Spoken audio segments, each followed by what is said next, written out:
propos maintenant. Nous ne pouvons pas nous taire devant l'irresponsabilité de certains d'entre nous qui mettent en péril la destinée de l'humanité en général et celle de tout un peuple en particulier. Monsieur Fridolin Ambongo, Monseigneur, avec tout le respect que je vous dois, je voudrais tout simplement rappeler que la véritable irresponsabilité, c'est de tronquer la soutane à la veste politique.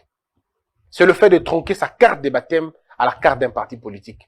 C'est le fait de sécher les enseignements, l'église aux réunions politiques. Et c'est le fait d'ignorer que l'ennemi d'un chrétien, c'est le mal, c'est le mensonge, c'est la manipulation. C'est ça la véritable irresponsabilité. Et je suis très convaincu que vous le savez d'ailleurs. Mais en même temps, il faut dire, monsieur le cardinal, j'attends jusqu'aujourd'hui votre condamnation de toutes ces personnes qu'on a arrêtées à l'est de la République, impliquées dans l'état de siège. Monseigneur, beaucoup de militaires catholiques, ils sont militaires mais ils sont catholiques, combattent à l'est de la République. Vous n'avez pas fait une prière pour eux, et vous ne leur avez jamais accordé votre bénédiction. Ne serait-ce qu'un petit message pour les encourager à l'est du pays. Beaucoup meurent chapelés dans la poche. Beaucoup meurent avec la photo de la Vierge Marie dans leur tenue.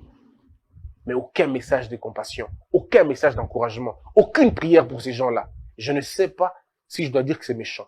Vu votre rang, je ne peux pas douter, je ne peux même pas soupçonner la méchanceté en vous, parce que vous ne pouvez pas être méchant, de par votre nature et de par la fonction que vous exercez. Ceux qui font du mal à l'humanité, monseigneur, ce sont les groupes armés, ce sont les multinationales qui sont derrière les groupes armés. C'est des hommes et des femmes qui sont au gouvernement aujourd'hui et qui étaient au gouvernement hier, qui continuent à maintenir le chaos à l'est de la République. Voilà les gens qui sont à la hauteur de la crise dans l'humanité tout entière. Je pense, tout simplement, monseigneur, que nous avons besoin de vous écouter. Vous avez aujourd'hui les redressements, il y a beaucoup d'exploits en termes de finances publiques. Pour une fois, depuis que vous êtes né, excellent, monseigneur, vous n'avez jamais assisté à un procès d'un directeur de cabinet du président. Ça, au moins, vous êtes d'accord avec moi. Depuis que vous êtes né, ça ne s'est jamais passé dans le passé. Mais ça se passe maintenant. Et pour ça, vous ne dites absolument rien. Depuis que vous êtes né, on n'a jamais traduit un ancien premier ministre en justice.